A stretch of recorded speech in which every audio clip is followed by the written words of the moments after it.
الحمد لله رب العالمين اللهم صل على محمد وعلى آل محمد كما صليت على إبراهيم وعلى آل إبراهيم إنك حميد مجيد أما بعد فقد قال الله تعالى وإن تعدوا نعمة الله لا تحصوها إن الإنسان لظلوم كفار صدق الله العلي العظيم قال النبي صلى الله عليه وسلم يشق صدقه فكذاب يكذب بالكذبة تحمل عنه حتى تبلغ الآفاق إلى آخر الحديث. புகழ் அனைத்தும் அல்லாஹுக்கே, அவனுடைய சாந்தியும் சமாதானமும் நமது நாயகம் முஹம்மது நபி ஸல்லல்லாஹு அலைஹி வஸல்லம் அவங்க மீதும் அவங்களுடைய குடும்பத்தார்கள், சஹாபாக்கள், தாபிஈன்கள், தபா தாபிஈன்கள் எல்லோரின் மீதும் அவங்களுடைய ஸலவாத்தும் சலாமும் உண்டாகட்டுமாக. உலகில் உள்ள எல்லா முஸ்லிம்கள் மீதும் அல்லாஹ்வுடைய அந்த ஸலவாத்தும் சலாமும் என்றென்றும் நிலைத்து நிற்கட்டுமாக. இன்று நாம் பார்க்கக்கூடிய தலைப்பு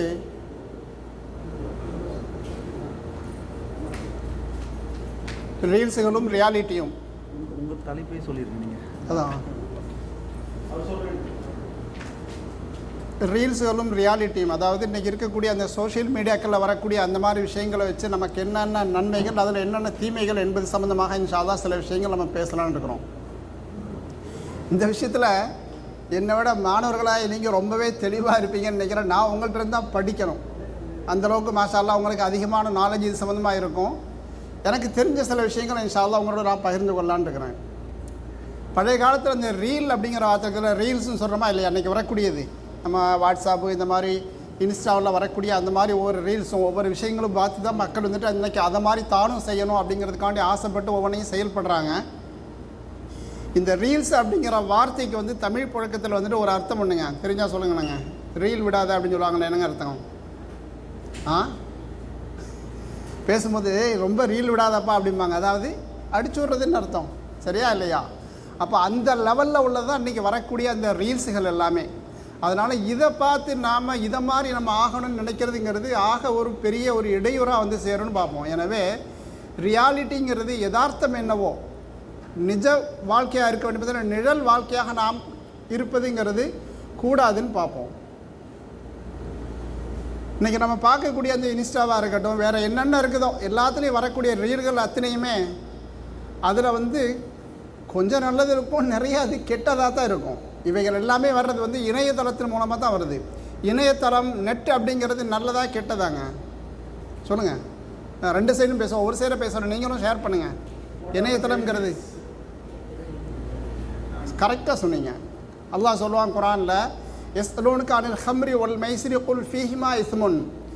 சாராயத்தை பற்றியும் அவங்க சீட்டாடுறதை பற்றியும் சூதாட்டத்தை பற்றியும் கேள்வி கேட்குறாங்க. நீங்கள் அவங்களுக்கு சொல்லுங்கள், அதில் கொஞ்சம் நல்லது இருக்குது, அதில் அதிகம் கெட்டது தான் அப்படின்னு அல்லாஹ் சொல்லுவான். அதே மெத்தேடில் உள்ளதான் இது. இந்த இணையதளத்தை பொறுத்த வரைக்கும் அதில் கொஞ்சம் நல்லது இருக்குது, நிறைய கெட்டதும் இருக்குதுன்னு பார்ப்போம். அதனால் இது வந்து நம்ம கையில் ஒரு கத்தி வச்சுருக்க மாதிரி, அந்த கத்தியை வச்சு நம்ம வந்து ஃப்ரூட்ஸையும் அறுக்கலாம், காய்கறியாக இருக்கலாம், அதை வச்சு நம்ம வந்து கெட்ட முறையில் அதை உபயோகிக்க முடியும். அந்த மாதிரி உள்ளது தான் இந்த இணையதளம் அப்படிங்கிறது. அதை நம்ம சரியான முறையில் பயன்படுத்தினால் நமக்கு ஆகிரத்திலையும் பயனுள்ளதாக இருக்கும், துன்யாவிலையும் நமக்கு வந்து ஆரோக்கியம், நம்மளுடைய குடும்பம் எல்லாமே வந்து பாதுகாப்பாக இருக்குன்னு பார்ப்போம். இப்போ பிள்ளைங்க யாராவது சின்ன தப்பு செய்கிறாங்கன்னு வச்சுக்கோங்களாங்க, உடனே என்னங்க சொல்லுவாங்க? தாய் தாப்பனை பற்றி என்ன சொல்லுவாங்கம்மா? ஒரு பையன் தப்பு செய்கிறான்னா என்ன சொல்லுவாங்க? பிள்ளைய வளர்த்துருக்குது பாரு, வளர்த்துருக்கு அப்படின்னு சொல்லி திட்டுவாங்க. அவங்களாம் அப்படி சேட்டை பண்ணுறதுக்காக சொல்லிக் கொடுப்பாங்க.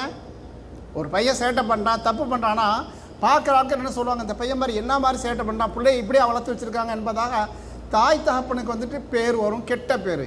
அதனால் நாம் எப்படி இருக்கோம் அப்படிங்கிற அனுசரித்து நம்மளுடைய தாய் தந்தை, நம்மளுடைய வாப்பா அம்மாவுக்கு வந்து நல்ல பேரோ அல்லது கெட்ட பேரோ வந்து வரும் பார்ப்போம். எனவே நாம் நல்ல முறையில் நாம் வந்து நடக்கணும் என்பதை நம்ம பார்க்கணும். அல்லாஹ் தஆலா சொல்லுவான் இதை பற்றி பொதுவாட்டு, வஇன் தஅது நிஅமத்தல்லாஹி லா துஹ்ஸுஹா. அல்லாஹ்வுடைய அருள் கொடைகள் தாராளம் உண்டு, அதில் உங்களை கையால் எண்ணி கவுண்ட் எடுக்கணும்னு நினச்சா கூட 1 2 3 இப்படி ஒன்றா எடுக்கணும்னு நினச்சா கூட எடுக்கவே முடியாது. அந்தளவுக்கு இன்ஃபினிட்டியாக இருக்குது, நிறைய இருக்குது. அல்லாஹ்வுடைய அந்த அருள் கொடைகள் அவ்வளோ அதிகமாக நமக்கு தந்திருக்கிறான். அந்த அருள் கொடைகளை சரியான முறையில் நாம் பயன்படுத்தினால் நமக்கும் நல்லது, ஆகிரத்திலையும் நல்லதுன்னு பார்ப்போம். துன்யாவும் நல்லதாக இருக்கும், ஆகிரத்தும் நல்லதாக இருக்குன்னு பார்ப்போம். இணையதளத்திலிருந்து கிடைக்கக்கூடிய சில நல்ல விஷயங்கள் நமக்கு இருக்க தான் செய்யுது. அது முற்றிலும் இல்லை என்று மறுத்து விட முடியாது. என்னங்க கிடைக்குது நல்லது சொல்லுங்கம்மா, என்ன நல்லது கிடைக்குது அதெல்லாம் நமக்கு? உள்ள நல்லது இருக்க தானே செய்யுது நல்லது. அது சொல்லுங்கள், என்ன இதுக்கு? பொது அறிவு தேடிக்கலாம் இல்லையா, ஜென்ரல் நாலேஜு, ஆன்லைன் ஷாப்பிங்கு இல்லையா, நம்ம டிக்கெட்டு, ஏர் டிக்கெட்டு, இந்த மாதிரி இன்ஃபர்மேஷன்லாம் நிறைய கிடைக்க தான் செய்யுது. அதை வச்சு இது மாதிரி இதில் கெட்டதும் இருக்க தான் செய்யுது. அது கெட்டது தான் அதிகமாக இருக்குது. கெட்டதுங்கிறது என்னென்ன கெட்டது அப்படிங்கிறது இன்ஷா அல்லாஹ் நம்ம வந்து பின்னாடி லிஸ்ட்டு பார்த்ததுக்கு என்னை விட உங்களுக்கு கூடுதலாட்டே தெரியும் இன்ஷா அல்லாஹ். நம்ம ஆரம்பத்திலிருந்தே நம்மளுடைய பழக்கங்களை நல்ல முறையில் ஆக்கி கொண்டால் அது நமக்கு பயனுள்ளதாக இருக்கும். அரபியில் ஒரு பழமொழி சொல்லுவாங்க, ஹதீஸ் கிடையாது, ஒரு பழமொழி, மன் கதப கர்ற ஒமன் ஹஃபில்லா ஃபர்ற அப்படின்னு சொல்லுவாங்க. நான் சொல்லக்கூடிய ஒரு பொதுவான நாளைக்கு சொல்லிகிட்டு இருக்கிறேன். யார் ஒருத்தன் ஒரு செய்தியை பதிவு செஞ்சு வைக்கிறானோ அது அவனிடத்தில் அது நிரந்தரமாக இருந்து விடும். யார் வெறுமனை கேட்டு வைக்கிறாங்களோ, மனசில் வைக்கிறாங்களோ, அது அவனை விட்டு பறந்து போயிடும் என்பதாக சொல்லுவாங்க. அதனால் சில மாஷால்லா சில சகோதரர்கள் எழுதுகிறாங்க, பாராட்டுக்குரியது. அது எழுதுகிற சமயத்தை நமக்கு ஃபியூச்சரில் வந்து பலனளிக்கும். என்றைக்குனாலும் அதை எடுத்து பார்க்க முடியும். நேற்று கூட நான் பார்த்துட்டு இருக்கும்போது கிட்டத்தட்ட ஒரு 20-25 வருஷமாக காலேஜில் சொல்லிக் கொடுக்கும்பொழுது என் கையில் வந்து ஒரு கொஸ்டின் பேப்பர் கையில் கிடச்சிது. அப்போ எழுதி வைக்கும்போதும் எத்தனை வருஷங்கள் ஆனாலும் நம்ம கையில் கிடைக்குதுன்னு பார்ப்போம். மனப்பாடம் செய்தால் மனப்பாடத்தில் இருக்கும், ஆனால் சில சமயம் அது நம்மளை விட்டு போயிடும். எழுதும்போது நம்ம கையிலே இருக்கும். அப்படிங்கிறத நம்ம வந்து எழுதுறதுங்கிறது பொதுவாக நல்ல செய்திகளை நோட் பண்ணி வைக்கணும்னு பார்ப்போம். இப்போ கெட்டதுன்னு பார்க்கக்கூடிய நேரத்தில் இதில் ஒன் நஃப்ஸு கத்திஃபிரி இன் துஹ்மிலுஹு ஷப்ப அலா, நம்மளுடைய மனசு இருக்குதா இல்லையா, நம்ம அதை கண்ட்ரோலில் வைக்கணும். அதை நம்ம கண்ட்ரோல் வைக்காமல் விட்டுணும். அப்படின்னா இது எதை மாதிரி கேட்டாச்சுன்னா, ஒரு சின்ன குழந்தைய மாதிரி. அந்த குழந்தை வந்துட்டு சின்ன பிள்ளையாக இருக்கும்போது பால் குடிக்கும். ஒரு 2 வயசுக்கு அப்புறம் அந்த பால் குடியை நிப்பாட்டிடுவாங்க அந்த குழந்தைக்கு. அது 2 வயசுக்கு முன்னாடி இருந்தே கொஞ்சம் கொஞ்சமாக அவங்க வந்து நிப்பாட்டி பழக்கப்படுத்தினதை 2 வயசில் அது வந்து நிறுத்த முடியும். அப்போ பழக்கப்படுத்தாமல் விட்டுறாங்கன்னா 2 வயசு தாண்டினதுக்கப்புறமா பெரிய வயசானதுக்கப்புறமா பால், தாய்ப்பால் வேணும்னு சொல்லி கேட்டுக்கிட்டே இருக்கும். ஒரு கெட்ட பழக்கம் அது. அந்த மாதிரி நாம் நல்ல பழக்கங்களை ஆரம்பத்திலிருந்தே கை கொள்ள வேண்டும், கெட்ட பழக்கங்களை ஆரம்பத்திலிருந்தே கை விடணும். நம்ம அந்த மாதிரி காரியங்கள் செய்யக்கூடாது. நம்ம ஆரம்பத்தில் அதில் பழகினோம் அப்படின்னா திரும்ப அதிலேருந்து வெளியே வர்றதுங்கிறது ரொம்ப பெரிய கஷ்டமாக இருக்கும்னு பார்ப்போம். அதில் எவ்வளோ நன்மைகள் இருக்குதோ அந்த மாதிரி அதில் நிறைய தீமைகளும் இருக்கத்தான் செய்யுதுன்னு பார்ப்போம். அதில் முதல்ல நம்ம பார்க்கும்போது நம்மளுடைய தூக்கத்துக்கு இடைஞ்சலாக போயிடுது இல்லையாங்க. சாதாரணமாட்டு ஸ்கூல் படிக்கிற பிள்ளைங்களாக இருக்கட்டும் அல்லது பெரியவங்களாக இருக்கட்டும், நம்மளுடைய அன்றாட தேவைகள் சேவைகள் என்ன இருக்குதோ அதில் கூட இடையூறாக இருக்குது. இன்றைக்கி நாங்கள் பெரியவங்களாக இருக்கும்பொழுது ஆஃபீஸில் இருக்கும்போது சரி, அல்லது வீட்டில் லேடிஸ் கிச்சனில் இருக்கும்போது சரி, இடையிட அந்த மொபைல் எடுத்து பார்க்க வேண்டிய பார்க்க அவங்க வேலைக்கு இடைஞ்சலாக தான் வருது. அது மாதிரி ஸ்கூல்லேருந்து நீங்கள் வரீங்க, வந்த உடனே பார்க்குறது, டியூஷன்லாம் அப்புறம் எடுத்த உடனே முதல்ல வந்துட்டு மொபைல் தான் பார்க்குற மாதிரி சூழ்நிலைகள் ஏற்படுது. இதில் உள்ள இடையூறுன்னு பார்ப்போம். இதன் காரணமாக நம்மளுடைய நேரங்கள் வேஸ்ட் ஆகுதுன்னு பார்ப்போம். படிப்பு சம்மந்தப்பட்டது ஸ்கூலில் ஹோம்ஒர்க் ஏதாவது கொடுத்துருக்காங்க, அதெல்லாம் பார்க்கணும், அதில் ஒன்றும் தப்பு கிடையாது. தேவையில்லாமல் நாம் வந்து அதை உபயோகிக்கக்கூடிய நேரத்தில் நேரம் அதில் விரயமாகுதுன்னு பார்ப்போம். நம்மளுடைய தூக்கம் அதில் வந்து வேஸ்ட் ஆகுதுன்னு பார்ப்போம். எனவே நாம் வந்து கண்ட்ரோலான முறையில் நாம் வச்சுக்கிறோன்னு பார்ப்போம். அதில் உள்ள பெரிய தீமைகளில் இன்னொரு தீமை என்னன்னு பார்த்தீங்கன்னா, நிறைய வந்து வதந்திகள் பரவுது. வதந்தினா தெரியுமாங்க? வதந்தினா என்னம்மா? சும்மா அப்படி இப்படின்னு சொல்லி கதை கட்டி விடுறது. இது அந்த இடத்துல அது நடந்துச்சு இது நடந்துச்சு என்பதாக வதந்தி பரப்புறது. இந்த மாதிரி வதந்தி பரப்புறதுங்கிறது ஒரு பெரிய தப்பு. சரியா இல்லையா? அல்லாஹ் சொல்லுவான் குர்ஆனில், இன்ஜாக்கும் ஃபாசிக்கும் பினபஇன், உங்களுக்கு ஒரு கெட்ட ஒருத்தன் செய்தி கொண்டு வந்தால் அந்த செய்தியை நீங்கள் அப்படியே நம்பிடாதீங்க. அந்த மாதிரி நம்பி அது மற்றவங்களுக்கு நீங்கள் சொன்னீங்க அப்படின்னா பின்னாடி கை செய்தப்படுற மாதிரி இருக்கும். அதனால் சொல்லக்கூடிய செய்தி உண்மையா பொய்யா என்பதை முதல்ல நல்லா அலசி ஆராயணும், அனலைஸ் பண்ணிவிட்டு அதுக்கப்புறம் தான் நம்ம வந்து அதை யாருக்கும் நாம் வந்து சொல்லணும் என்பதாக சொல்கிறாங்க. டீம்ஸ் லீடர்ஸ் இடையில நீங்கள் முக்கியமான நோட்ஸ் எழுதிங்க. அந்த ஸ்பீச் முடிஞ்சவொடனே அவங்க பேசி முடித்தவொடனே ஒரு கேள்வி, ஓகே குவிஸ் மாதிரி கேட்க போனால் அவங்களுக்கு இன்ஷால்லா prize will be given. Okay, இப்போ அதனால் ஒரு விஷயம் வருதுன்னா அதை வந்து நம்ம வந்து உடனே நம்பிடக்கூடாது. அது தீர நல்லா முழுசாக அனலைஸ் பண்ணிவிட்டு ஆராய்ச்சி பண்ணிவிட்டு இது சரியாக இருந்தால் தான் எடுத்துக்கணும், இல்லாட்டி நம்ம இதை எடுத்துக்கொள்ளக்கூடாது என்பது குர்ஆன் சொல்லக்கூடியதாக இருக்குது. இன்றைக்கும் நம்ம நிறைய பார்க்க முடியும். சில விஷயங்கள் நம்ம கேட்டு நம்ம நண்பர்கள்ட்ட சொல்லியிருப்போம், கடைசியில் பார்த்தா அது வெறுமனே சும்மா ஒரு ஃப்ரெண்டு கேலிக்காண்டி சொன்னேன், கிண்டல்காண்டி சொன்ன ஒரு வதந்தியாக இருக்கும் பார்ப்போம். அதுக்கப்புறம் நம்ம வந்து கஷ்டப்படுவோம், கைசேதப்படுவோம். எனவே அந்த மாதிரி உண்மையாக இல்லையா என்பதை நம்ம ஆய்வு செய்துட்டு சரியாக இருந்தால் மட்டும்தான் அதை யாருக்கும் சொல்லணும், இல்லாட்டி அதை சொல்கிறது கூடாதுன்னு பார்ப்போம். இப்போ நமக்கு நிறைய பேர் பார்த்தீங்கன்னா சில செய்திகளை சொன்னதுக்கப்புறம் நீ ஏன்டா அப்படி சொன்னேன், ஏன்பா இப்படி சொன்ன அப்படின்னு கேட்கும்போது அங்கே பேசிக்கிட்டு இருந்தாங்க கேட்டு சொல்லிடுறேன், இப்படி தான் கேள்விப்பட்டேன் அப்படின்னு சொல்லி சொல்லுவாங்க. இது சரியாக தப்பாப்பா சொல்லுங்கள் மாணவர்கள்? நம்ம சாதாரண நடைமுறையில் பார்க்கும்போது தவறு தான். ஹதீஸிலே இது சம்மந்தமாக தடை வருது. நபிசாசனோட பேர் கேட்கும்போது சொல்லாது சொல்கிறீங்களா இல்லையா? சின்ன சவுண்டாக சொல்லுங்கள், பக்கத்தில் உள்ளவங்களுக்கு அது நினைவூட்டலாக போயிடும். நபியினுடைய பேரை கேட்கும் போதெல்லாம் அல்லாஹும்ம ஸல்லி அலா முஹம்மது ஸல்லல்லாஹு அலைஹி வஸல்லம் ஏதாவது வந்து சொல்லணும்னா கொஞ்சம் சவுண்டாக சொல்லும்போது பக்கத்தில் உள்ளவங்களுக்கு நினைவூட்டலாக ஆகிக்கிறோம். இப்போ ஹதீஸ் பார்ப்போம். இன்னல்லாஹ கரிஹலக்கும் சலாசன், அல்லாஹ் தஆலா உங்களுக்கு 3 அவன் வெறுக்கின்றான். கீல் ஒ கால், இப்படி சொன்னாங்க, இப்படி பேசிக்கிட்டாங்க என்பதாக ஒரு விஷயத்தை நாம் வந்து ஷேர் பண்ணுறது சொல்கிறதுங்கிறது அது முற்றிலும் கூடாது. இதை அல்லாஹ் வெறுக்கின்றான் என்பதாக ஹதீஸ் பார்க்கணும். அது மாதிரி நம்மளுடைய பொருளை வீண் விரயம் செய்கிறதும் கூடாது, வெட்டியாக தேவையில்லாமல் கேள்விகள் கேட்பதும் கூடாது என்பதாக நம்ம பார்க்கணும். தேவையான கேள்விகள் கேட்கலாம், தேவையில்லாத கேள்விகள் கேட்குறது கூடாது என்பது பார்க்குறோம். ஆக இந்த மாதிரி நம்ம அதில் வதந்திகள் வருவதன் காரணமாக ரீல்ஸுகளை பார்த்து நம்ம வந்துட்டு நம்மளும் அதுதான் உண்மை என்பதாக நினைத்து கொண்டு அதுக்கு பின்னாடி போயிடும், நாமளும் அதை செய்யணுங்கிற மாதிரி அதை மற்றவங்களுக்கு ஷேர் பண்ணி பெரிய வதந்தி பொய் வந்து பரவுறதுக்கு காரணமாகுதுன்னு பார்க்குறோம். எனவே நாம் இந்த மாதிரி இதுலேருந்து நம்ம தப்பிக்கணும்னு பார்ப்போம். இப்போ கூட நம்ம ஊரில் வந்துட்டு தேர்தல் நடந்து முடிஞ்சு இப்போ தான் பதவி ஏற்றிருக்காங்க இல்லையா? எத்தனாம் தேதி பதவி ஏற்றாங்க? சிஎம் உட்கார்ந்தது தேதி சீஃப் மினிஸ்டர் தளபதி விஜய் எப்போ தேதி? நம்ம மே 2026 நாளில் ரிசல்ட் வந்துச்சு. பல நாட்கள் வந்து மெஜாரிட்டி இல்லாமல் பல நாளாக இழுத்தடிச்சு இப்போ உட்காந்துட்டாங்க. சரியா இல்லையா? இப்போ இந்த மாதிரி அரசியலில் கூட சில மாற்றங்கள் உண்டாக்க முடியுது இந்த வதந்தியினால். இடையில கூட சில செய்திகள் சொன்னாலே உங்களுக்கு புரிஞ்சுக்கணும். சில ஃபோட்டோக்களை எடுத்து போட்டுட்டு சில சிட்டியை காட்டிட்டு இந்த சிட்டியில் பாருங்கள் இவரால் இவ்வளோ பெரிய டெவலப் ஆகிருக்குது, இதே மாதிரி மாடல் உங்களுக்கு தருகிறோம் என்பதாக ஒருத்தர் வந்து பிரபல்யமாக வந்து பேசிக்கிட்டு இருந்தாங்க. கடைசியில் வந்து பார்த்தாச்சுன்னா அந்த ஃபோட்டோவே அது ஃபேக்காக இருந்துச்சு, டூப்ளிகேட். சைனாவில் உள்ள ஃபோட்டோ எடுத்து போட்டு இங்கே நம்ம நாட்டில் ஒரு சிட்டி, இது தெரியுதா உங்களுக்கு? இந்த சிட்டி யார் அந்த பதவிக்கு வந்தான்னு தெரியுது இல்லை? தெரியுதா இல்லையா? தெரிஞ்சுக்கோங்க. 2வது 3வது தடவை கூட போய் உட்காந்துட்டு இருக்காங்க. எல்லாம் பார்த்தீங்கன்னா இந்த வதந்திகள் வந்துட்டு இல்லாத பொருளாதெல்லாம் ஊதி பெருசாக்கி இந்த மாதிரி ஒரு குப்பைகளை வந்து பரப்புதுன்னு பார்ப்பேன். எனவே இந்த மாதிரி ரீல்ஸுகள் சோஷியல் மீடியாக்கள் வர்றதெல்லாம் முழுக்க நம்ம நம்புறதுங்கிறது பெரிய அதல பாதாளத்தில் கொண்டு போய் நமக்கு வந்து ஆபத்தை விளைவிக்கும்னு பார்ப்போம். அதே மாதிரி தான் பார்த்தீங்கன்னா சில வணிகத்துறை சார்ந்தது சேல்ஸ் சம்மந்தமாட்டு தேவையில்லாத விளம்பரங்கள்லாம் வரும். நம்ம பேஸ்ட்டாக இருக்கட்டும், பவுடராக இருக்கட்டும், தலைக்கு தைக்கிற எண்ணெயாக இருக்கட்டும். ஒரு எண்ணெய் வச்சுருப்பாங்க, அந்த எண்ணெய் தைச்சினா முடி உங்களுக்கு இவ்வளோ பெருசாக வளரும்னு சொல்லியிருப்பாங்க. எவன் வச்சுருக்கானோ அவனுடைய வீட்டில் உள்ள பொம்பளைங்களுக்கு உனக்கான முடி இருக்காத அவன் விளம்பரம் பண்ணுவான். அப்போ வரக்கூடியது எல்லாமே சும்மா ரீல்ஸுகள் பொய்யாகவும் கப்சா கதைகள் அடிச்சு விட்றாங்க. அதை பார்த்து நம்ம நம்புறதுங்கிறது முற்றிலும் கூடாதுன்னு பார்ப்போம். இந்த மாதிரி வரக்கூடிய இந்த ரீல்ஸுகள் வரக்கூடிய அந்த பதிவுகளை நம்ம பார்க்கக்கூடிய நேரத்தில் பார்த்து பார்த்து நமக்கு வந்து சகஜமாக மடிந்து போயிடும் ஒரு காரியம். பார்த்தீங்கன்னா சில வீடியோக்கள் வரும் அல்லது சில ஃபோட்டோக்கள் வரும், தப்பான ஃபோட்டோவாக இருக்கும், தப்பான ஒரு செய்தியாக ஒரு அந்நிய ஆணையை பற்றி அந்நிய பெண்ணை பற்றி ஏதாச்சும் ஒரு செய்தி வந்திருக்கும். அந்த செய்தியை வந்துட்டு பரப்புறதே கூடாது. முதல்ல உண்மையான்னு தெரியணும்.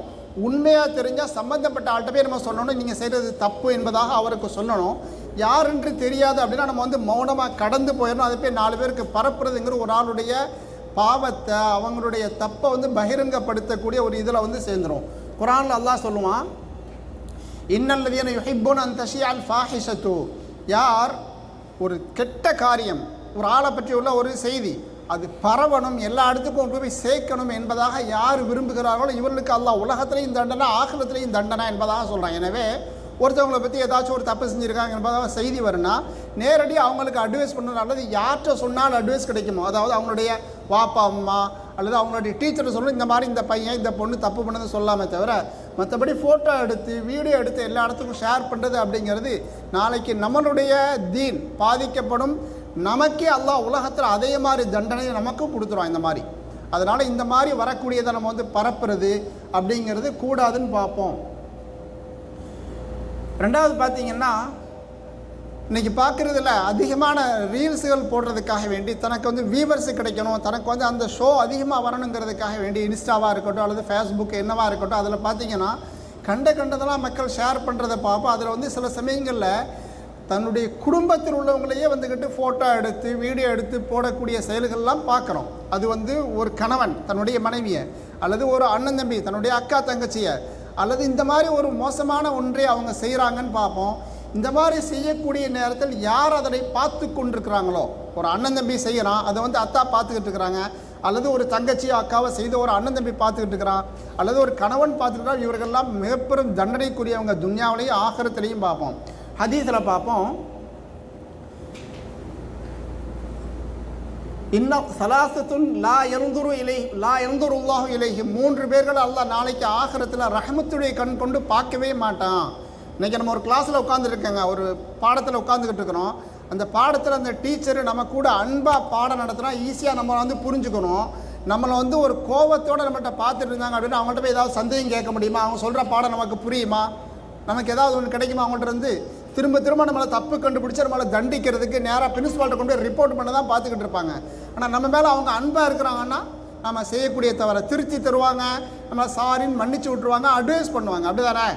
அப்போ நம்மளை வந்துட்டு நமக்கு நல்லதே கிடைக்கணும் அப்படின்னா முன்னாடி உள்ளவங்க கோவப்படாமல் பாசமாக இருக்கணும். நான் ஆகிரத்தில் சில பேரை வந்துட்டு அல்லாஹ் கோபப்படுவான், அவங்கள பார்க்கவே மாட்டான், ரஹ்மத்துடைய அன்பான கருணையான கொண்டு பார்க்கவே மாட்டான் அப்படின்னு இருக்குது. நாளைக்கு நமக்கு பாஸ் ஆகி சொர்க்கம் போகிறதுக்கு அல்லாஹனுடைய அந்த கருணை அப்படிங்கிறது வேணும், அவனுடைய ரஹ்மத் அப்படிங்கிறது வேணும். அல்லாஹ் வந்து பார்க்கும்போது கோபமாக நம்மளை பார்க்குறோம் அப்படின்னா பாஸ் ஆக முடியுமா? அதில் சொர்க்கம் போக முடியுமா? முடியாது. 3 பேர்களே அல்லாஹ் வந்துட்டு கோபமாக தான் பார்ப்பான், ரஹ்மத்துடைய கண் கொண்டு பார்க்கவே மாட்டான் அப்படின்னு வருது. அதில் ஒன்று, பெற்றோருக்கு மன நோவினை கொடுக்கக்கூடியங்க, அத்தா அம்மா சொல்கிற மாதிரி கேட்காம ஒருத்தன் வந்து செயல்பட்டுக்கிட்டு இருக்கிறான், இவனை வந்துட்டு அல்லாஹ்வுக்கு அறவே பிடிக்காது. நாளைக்கு ஆகிரத்தில் இவன் மேலே அல்லாஹ் கோபமாக தான் இருப்பான், இவனுக்கு பாசமாக பார்க்கவே மாட்டான் அப்படிங்கிறது பார்க்குறோம். அது மாதிரி பார்த்தீங்கன்னா ஒல் மர்அத்துல் முத்தரஜ்ஜிலத்து, ஒரு பெண்ணு ஆம்பளைங்க மாதிரி ட்ரெஸ்ஸு போடுது, ஆம்பளைங்களை மாதிரியே முடி வெட்டிக்கிறது, எல்லாமே கெட்டப் எல்லாமே ஆம்பளை மாதிரியே நடக்குது. இந்த மாதிரி ஒரு பெண்ணையும் அல்லாஹ் வந்துட்டு அல்லாஹ் ரஹ்மத்துடைய கண் கொண்டு பாசமாக பார்க்க மாட்டான், கோபமாக தான் பார்க்குவோம் அப்படின்னு இருக்குது.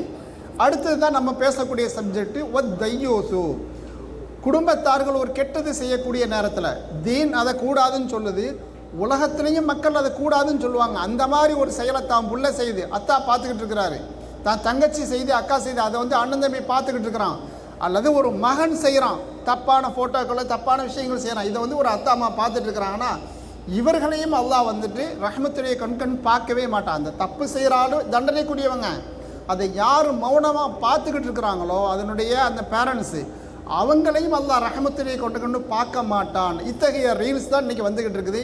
நம்ம இதுக்கு பின்னாடி போனால் நம்மளுடைய வாழ்க்கையும் இந்த மாதிரி தான், வெறும்னா ரீல் விடுறது, பொய் பேசுகிறது, இந்த மாதிரி நிறைய பேர் வந்து சேர்ந்துடும். எனவே இந்த மாதிரி இதுகள் நம்ம வந்து போகிறது கூடாதுன்னு பார்ப்போம். இப்போ பாருங்களேன், நான் வந்து ஒரு ஆளுக்கு ஒரு விஷயத்த சொல்லி கொடுத்தேன், சாப்பிடும்போது குடிக்கும்போது வலது கையால் குடிக்கணும், இடது கையால் சாப்பிடக்கூடாது, குடிக்கக்கூடாதுன்னு சொன்னேன். ஆண்கள் கெண்டைக்கு கால் கீழே வந்துட்டு பேண்ட்டு வேட்டிலாம் உடுக்கக்கூடாது, அதுக்கு மேலே தான் இருக்கணுங்கிற செய்தியை நான் சொன்னேன். இந்த பையன் இன்னொரு ஆள் சொன்னால், அந்த பையன் அடுத்த ஆளுக்கு சொன்னால், கியாமத்து வரைக்கும் எனக்கு நன்மை வந்துக்கிட்டே இருக்கும். ஒரு நல்லதுக்கு நான் ரூட்டு போட்டு கொடுத்தால், ஒரு நல்லது செய்கிறதுக்காண்டி ரூட்டு போட்டு கொடுத்தால், அதே மாதிரி ஒரு கெட்டதுக்கு ரூட்டு போட்டு கொடுத்தால், கெட்டதுக்கு ரூட்டு போட்டதை நான் பொய் சொல்கிறதுக்காக வேண்டி ஸ்கூலுக்கு லேட்டாக போனாடே இப்படி காரணம் சொல்கிறா பொய் அப்படின்னு சொல்லி சொல்கிறது. அது மாதிரி ஏதாச்சும் ஒரு பாட்டு, ஒரு சினிமா, அல்லது நேரத்தை வேஸ்ட் பண்ணுற மாதிரி ஒரு வெப்சைட், இந்த வெப்சைட்டில் இது இருக்குது அப்படின்னு சொல்லி ஒருத்தர் சொல்கிறான், அந்த பையன்கிட்ட கேட்டு இன்னொருத்தன் அவன் இன்னொரு ஆள்கிட்ட சொல்கிறான், கியாமத்து வரைக்கும் அந்த பாவங்கள் தலையில் வந்துக்கிட்டு இருக்குன்னு பார்ப்போம். நமக்கு எல்லாருக்குமே யாசின் பாடமாக தான் இருக்கும்.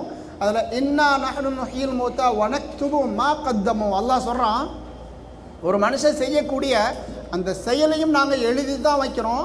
அவன் எதற்கு ரூட்டு போட்டு கொடுக்குறானோ, ஒரு நல்லதுக்கு ரூட்டு போட்டு கொடுத்தால், வலது யாரை சாப்பிடணும், தொழுகைக்கு கரெக்டாக வரணும், தொழுகையை மிஸ் பண்ணாத ஒருத்தர் ரூட்டு போட்டு கொடுத்தா நல்லதுக்கு, இதையும் எழுதி வைக்கிறான். அது மாதிரி கெட்டதுக்கு ரூட்டு போட்டு கொடுத்தான், ஒரு வெப்சைட்டை பற்றி அல்லது ஒரு படத்தை பற்றி ஒரு பாட்டை பற்றி சொல்லி கொடுத்தான் அப்படின்னா அந்த பாவமும் இவன் மேலே தான் எழுதப்படும்னு பார்ப்போம். வரலாறில் வந்துட்டு ஒருத்தரை பார்ப்பேங்க, ஒருத்தர் ஒரு தப்பை செஞ்சார், இன்னைக்கு வரைக்கும் அவர் மேலே அந்த தப்புக்காண்டி பழி இன்னும் போய்கிட்டே இருக்காது. யாருங்க? ஒரு பையன் ஒரு தப்பு செஞ்சாப்புல, அவர் தான் முதல்ல அந்த தப்பை செஞ்சார், இன்னைக்கு வரைக்கும் அந்த தப்பு யாரெல்லாம் செய்கிறாங்களோ அந்த பையனுக்கு ஒரு பங்கு போய்கிட்டே இருக்குது அப்படின்னு ஹதீஸ் பார்ப்போம். என்னங்க அது? ஆதம், சொல்லுமா, ஆதம் அலைஹிஸ்ஸலாம், சவுண்டாக சொல்லுங்க. ஆதம் அலைஹிஸ்ஸலாமுடைய மகன் 2 பசங்க இருக்கிறாங்கல்ல, அதில் ஒரு பையன் இன்னொரு பையனை கொன்றுவான். அன்னைக்கு முதல்ல கொண்டாடல அந்த பையன், அன்னைக்கு அவன் தான் கொலைய ஆரம்பித்து வச்சான். இன்னைக்கு எங்கேயெல்லாம் நடக்குதோ, எங்கேனாலும் நடக்குதோ, அது இந்தியாவாக இருக்கட்டும், வெளியாக இருக்கட்டும், யாரெல்லாம் அநியாயமான கொலை செய்கிறாங்களோ எல்லாருடைய கொலையிலையும் அவனுக்கு ஒரு பங்கு போகுதுன்னு பார்ப்போம். எனவே நாம் நல்லதுக்கு தான் துணை போகணுமோ செய்கிறோம். வரக்கூடிய ரீல்ஸுகளை நம்ம பார்த்துக்கிட்டு அந்த மாதிரி நம்மளுடைய வாழ்க்கையை அமைத்து கொண்டிருந்ததுக்காண்டியோ, அல்லது ஒரு வெப்சைட்டு, ஒரு பாட்டு, ஒரு சினிமா, அல்லது ஒரு பொய் சொல்கிறதுக்காண்டி ஏதோ ஒரு கெட்டதுக்கு, நான் இப்படி சொன்னேன், நான் தப்பிச்சுக்கிட்டேன்னா நீனும் இப்படி சொல்லு என்பதாக ரூட்டு போட்டு கொடுத்தாச்சுன்னா அவன் போய் இன்னொரு ஆள் சொல்லணும், அடுத்த ஆள் சொன்னால் எல்லா பாவமும் நம்மள்கிட்ட வந்துட்டு இருக்கிறோம். யாசினில் வரக்கூடிய ஆயத்தனமாக நம்ம நல்லது தான் செய்யணும், எந்த வகையிலும் நம்ம கெட்டது செய்கிறதுக்காண்டி போயிடவே கூடாதுன்னு பார்ப்போம். இன்றைக்கி நம்ம பார்க்குறது எல்லாமே நிறைய பார்த்திங்கன்னா ஃபேக் ஐடி இருக்கும் இல்லையா? சும்மா டூப்ளிகேட்டாக ஒரு ஐடியை க்ரியேட் பண்ணி வச்சுருப்பாங்க. வரக்கூடிய செய்திகளும் நிறைய ஃபேக்காக வருது. அதில் இன்றைக்கி பார்த்தீங்கன்னா ஏஐ வந்துருச்சுல்ல, ஏற்கனவே நிறைய குப்பைகள் இருக்குது, பொய் தான் உலகத்தில் சுற்றிக்கிட்டு இருக்குது, அதில் வர இப்போ ஏஐ வந்துருச்சு இல்லையா? இன்னும் குப்பைகள் நிறைய வருது. இப்போ எந்த அளவுக்கு ஆயிடுச்சுன்னா உண்மையானது ஒன்று போட்டாலுமே இது ஏஐயா உண்மையான்னு சொல்லி கேட்கக்கூடிய அளவுக்கு கேட்டுச்சு. அந்தளவுக்கு மோசமாக போயிடுச்சு இந்த டெக்னாலஜி அப்படிங்கிறது எல்லாமே. அதனால் நம்ம வந்துட்டு கவனமாக இருக்கணும். வர்றது எல்லாமே நாம் வந்து நம்பிடக்கூடாது. எது சரி எது தப்புங்கிறது நம்ம வந்து அனலைஸ் பண்ணணும் பார்க்குறோம். ஒரு ஹதீஸ் பார்ப்போம். ஒரு மனுஷனுக்கு தண்டனை பார்த்தீங்கன்னா, இந்த கன்னம் இருக்கிறதுல கன்னத்தை அரைஞ்சுரம் சொல்கிறோமா இல்லையா? அந்த கன்னத்தில் நம்ம வந்து வாய்க்குள்ளே ஒரு கம்பியை போட்டு இழுத்து அங்கே பார்க்க எப்படி போகும், ரெண்டு வாயிலையும் இப்படி போட்டுட்டு ஒரு கொக்கியை போட்டு இழுத்து ரெண்டு பக்கம் இழுக்குவாங்களாம். வாய்க்குள்ளே ஒரு கொக்கி மாதிரி போட்டு விட்டு அதை பெடரை பார்க்க இழுத்து இழுத்து அவனுக்கு வந்து தண்டனை கொடுக்கப்படும் என்பதாக ஹதீஸில் ஒரு ஆளை பற்றி வருது. இது யார் என்பதாக நபி சாஸ்திரம் அவங்க சொல்லக்கூடிய நேரத்தில் சொல்கிறாங்க, இவன் வந்து ஒரு பொய் சொல்கிறான். இந்த பொய் வந்துக்கிட்டு ஹத்தா தபுருகல் ஆஃபாக்கா அது உலகமுள்ள போய் சுற்றுது. அந்தளவுக்கு ஒரு பொய்யை சொல்லிவிட்டேன். இவன் சொன்ன பொய் அங்கேருந்து ரெண்டாவது மூணாவது ஃபார்வேர்டு ஷேர் செய்து அப்படியே சுற்றிக்கிட்டே இருக்குது. இந்த மாதிரி எவன் பொய் சொல்கிறானோ, இந்த பொய் சொன்ன ஆள் வந்துட்டு இவ்வளோ பெரிய தண்டனைக்குள்ளாவான்னு பார்ப்போம். நம்ம கூட ஒரு கிண்டலாக வந்துட்டு ஒரு கதைகள் சொல்லிகிட்டு இருப்பாங்களேங்க. ஒரு பையனை வந்துக்கிட்டு காலேஜுக்கெல்லாம் விடாமல் வீட்டில் பிடிச்சி வச்சுட்ருக்குறாங்க. ஏன்னு கேட்டப்போ என்னங்க சொல்லுவாங்க, சும்மா ஒரு கதையாக தான் சொல்லுவாங்க. எப்போவோ காணா போயிருக்கிறான் அந்த பையன் ஃபோட்டோ பிடிச்சி இந்த பையனை காணலை, பார்த்தா கண்டுபிடிச்சி கொடுங்க. என்னைக்கெல்லாம் ஸ்கூலோட எல்லோரும் பிடிச்சி கொண்டு வந்து வீட்டில் கொண்டு வந்து விட்டுறாங்க. அப்போ பொய்யை பாருங்கள், எப்போவெல்லாம் வந்து இப்படி சொல்லப்படுது அன்னைக்கு வந்து அது அப்படியே நின்றுக்கிட்டே இருக்குது, அதை விட்டு அழியாது. எனவே நாம் பொய்ங்கிறது கூடாது. நம்ம நல்லது மட்டும்தான் நம்ம வந்து செயல்படணும், வேறு கெட்டதுக்காண்டி நம்ம எந்த வகையிலும் சொல்லக்கூடாது. ஒரு பொய் சொல்கிறோம், வாட்ஸ்அப்லேருந்து நம்ம வந்துட்டு நம்ம புதுசாக ஒன்று க்ரியேட் பண்ணலை, வந்ததை நம்ம ஃபார்வேர்டு பண்ணோம், அதுவும் தப்பு தான். நம்மளாக க்ரியேட் பண்ணுறதும் தப்பு, வந்ததை ஃபார்வேர்டு பண்ணுறதும் அதில் நமக்கு பங்கு வரதான் செய்யும். எனவே நம்ம வந்து வெட்டியாக நம்ம ஃபார்வேர்டுங்கிறது கூடாது. இன்றைக்கி நம்ம நிறைய பேர் பார்த்திங்கன்னா ஒரு செய்தி வருதுன்னா ஃபார்வேர்டு பண்ணாட்டி அவங்களுக்கு தூக்கமே வராது, அந்த மாதிரி இருப்பாங்க. சில செய்திகளை சில விஷயங்கள் பார்த்தாச்சுன்னா அப்படி இருக்கலாமாங்க? அறவே கூடாது. நமக்கு வந்து அல்லாஹ் 5 நேரம் தொழுகையை கடமையாக்கியிருக்கிறான். ஃபார்வேர்டுங்கிறது ஒரு கடமையா? ஏதாச்சும் செய்தி வந்து கண்டிப்பாக சொல்லி ஆகணும் அப்படிங்கிறது நமக்கு வந்து கடமையான்னு கேட்குறேன். சொல்லாடி சில பேருக்கு தலையை வெடிச்சிரும். அப்படி இருக்கக்கூடாது. நமக்கு வந்து எது தேவையோ அதை நாம் செயல்படுத்தணும். ஒரு நல்ல செய்தி வருதா நாம் செயல்படுத்தணும். செயல்படுத்திட்டு நம்ம செயல் மூலமாக அடுத்த ஆளுக்கு தெரியப்படுத்தலாம். தவிர வரக்கூடியது எல்லாமே நம்ம ஷேர் பண்ணணும் அப்படிங்கிறதுலாம் தேவையில்லாத ஒரு செய்தின்னு பார்ப்போம். அல்லாஹ் நமக்கு வந்து நாலேஜ் தந்திருக்கான், நமக்கு வந்து அறிவை தந்திருக்கான், நமக்கு வந்து அறிவாற்றல், நம்மளுடைய கண், ஒலி, காது எல்லாமே சரியான முறையில் இருக்குது. நம்ம கையில் அல்லாஹ் வந்துட்டு ஒரு பணத்தையும் தந்திருக்கான், நம்முடைய பேரண்ட்ஸுக்கு கொடுத்துருக்கான். நம்ம கையில் வந்து ஒரு மொபைல் இருக்குது, இது நல்ல முறையில் பயன்படுத்தணும். நம்ம படித்த ஒரு சூறா தாங்க, சும்மா லத்துஸ் அலுன்ன யௌம இதுன்னு அணின் நயீம், தெரிஞ்சது தானே எல்லாருக்கும், சரியா?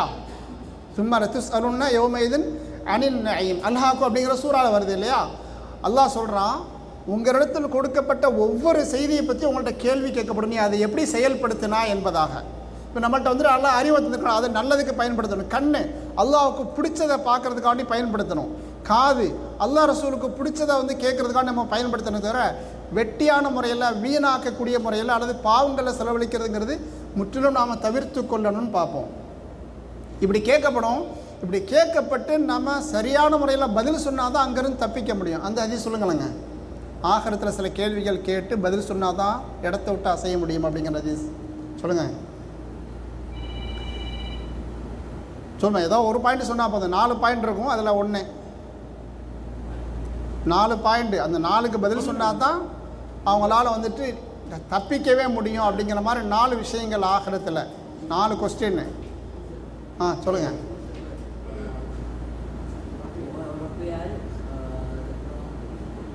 ஓகே, சரியா இல்லையா?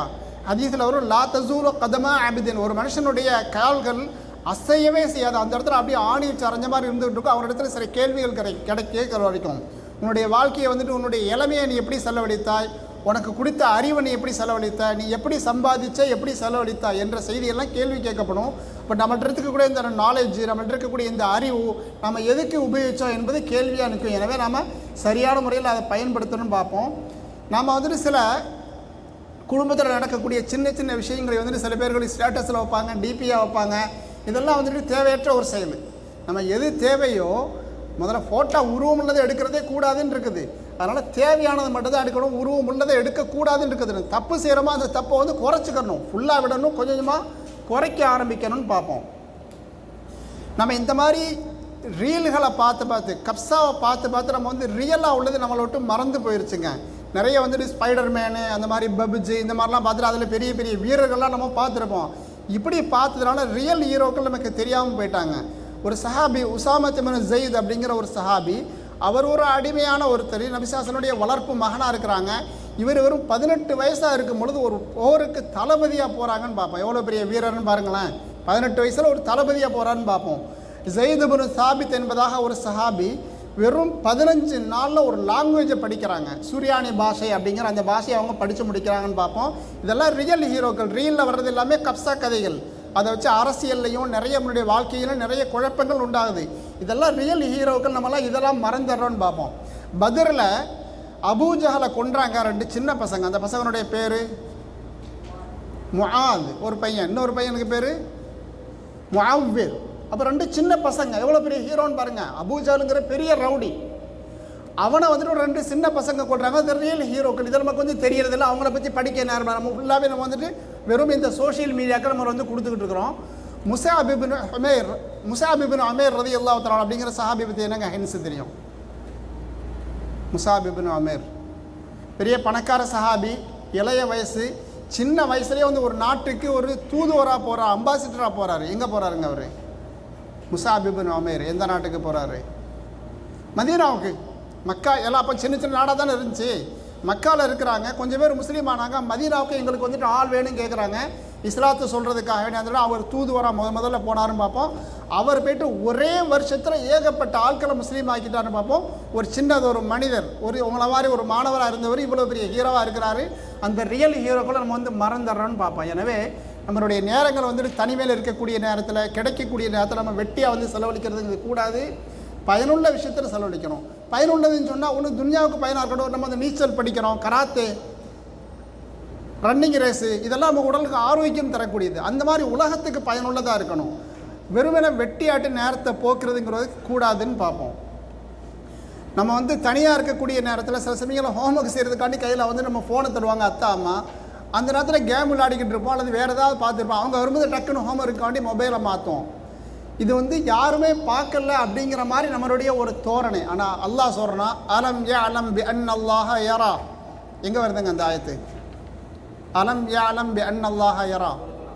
அலக்கில் வருது. எல்லாம் தெரிஞ்ச சூறாக்கள் தான் உனக்கு. அதனால தான் சின்ன சின்ன சூறாத்தை எடுத்துகிட்டு வந்ததுன்னா இக்ரா சூறா இருக்கிறதுல முதல்ல அதில் சொல்லுவோம் அலம் யஅலம் பி அன்னல்லாஹ யரா. என்ன அந்த மனுஷன் தப்பு செய்கிறான், அல்லாஹ் பார்த்துக்கிட்டு இருக்கான்னு தெரியாதோ?